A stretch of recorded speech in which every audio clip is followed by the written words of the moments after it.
On TV Patrol. Uzami City People's Multi-Purpose Cooperative nagsaulog sa 54th anniversary. Malampusong napahigayon sa mga opisyal o mga miyembro sa Uzami City People's Multi-Purpose Cooperative ang ika-54 nga anibersaryo sa kooperatiba Abril 20. Atol sa programa, garbong gipahibalo sa management ang maayong dagan sa kooperatiba, labi na ang asset o gapundo nini taliwala sa mga hagit sa panahon. Padayon ang pagdasig o pag-awhag sa management kadto sa mga miyembro sa nga ipadayon ang kaaktibo sa co-op aron magpadayon ang co-op og mas daghan pang mga misamisnon ang matabangan. Gipahibalo usab ni OCP MPC Manager Yuli Prosianos ang mga resolusyon nga angay i-appeal sa balao sa co-op aron legal kini nga mapatuman sumala sa regulasyon sa Cooperative Development Authority.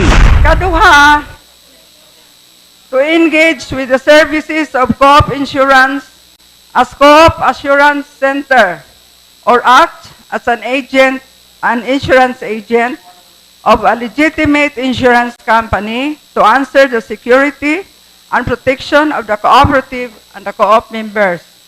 Kani, mag-apply gyud ta atong idugang sa atong batak purpose nga kita mag-agent ta sa Co-op Insurance. Sama sa clients ato man na Co-op Insurance tagiya man ta dito.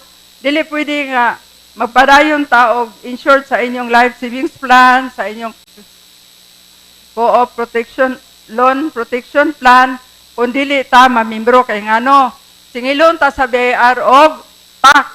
Kaya nga no, kunong nangumisyon ta nga wala na sa atong batakang balaod. Sunod, naatay mga daghang anak sa membro o mga estudyante atong ikapanyahan og youth savings deposit. Kinahanglan mag-apply ta og laboratory cooperative para lang gyud sa mga batanon.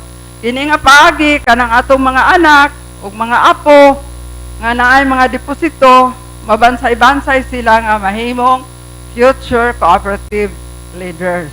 So naabot sila kaugalingong gambalay, structure, din naabot sila chairman, na vice chairman og mga uban pa nga opisyalis. Mandatory gini, dili pwede magbalibad-balibad ta mo nang ato gining aktuhan karon. One TV Patrol.